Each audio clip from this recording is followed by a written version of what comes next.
L'investimento è di oltre 45 milioni di euro, di questi un po' per far fronte agli aumenti, un po' perché avevamo già messo risorse nostre, mettiamo circa più di 4 milioni e mezzo, il resto arrivano dal PNRR. Nel caso specifico del selvatico c'è anche un significativo contributo da parte della Fondazione Cariparo con 2 milioni 250 mila, perché in quel caso oltre che rifare una scuola si va ad intervenire su un elemento architettonico di pregevole interesse e quindi la Fondazione ha dato un contributo perché quello diventa anche un vero e proprio museo per la città. La provincia mette mano ai propri fondi per far fronte all'aumento dei costi delle materie prime per i progetti finanziati dal PNRR,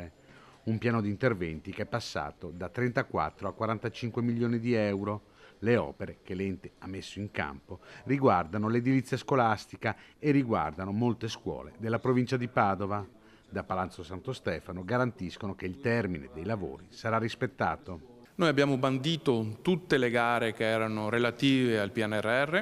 in alcuni casi i cantieri sono già ben avviati, il Selvatico, il Pietro d'Abano, l'ampliamento dell'Einstein a Piove di Sacco, la sistemazione del San Benedetto a Montagnana, sta partendo adesso a breve il miglioramento sismico del Meucci Fanoli a Cittadella, questo anche a dire che gli interventi sono veramente in equidistanza non solo per la città ma anche per tutta la provincia. Interveniamo su molti plessi, siamo soddisfatti di questo, abbiamo qualche piccolo problema in qualche cantiere ma che risolveremo e l'obiettivo è quello di spendere bene queste risorse, di migliorare le nostre scuole, di farlo entro il termine stabilito che è quello appunto della metà del 2026. La necessità di attingere al bilancio della provincia si è reso necessario visti gli aumenti delle materie prime. Non poteva che essere così, sottolinea il vicepresidente della provincia Daniele Cannella, vista l'importanza dei fondi del PNRR. Io credo che un grande risalto vada dato al lavoro dei collaboratori, del nostro personale dipendente, di tutti i nostri collaboratori esterni che ci hanno permesso di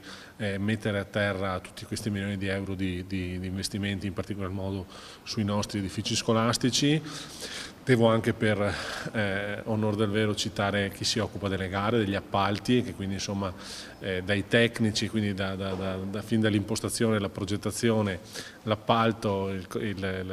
chi segue i cantieri, insomma tutte le persone che sono circa una ventina a livello di struttura provinciale che si stanno occupando di questo e che ci stanno insomma permettendo di distinguerci in ambito appunto di gestione di queste risorse.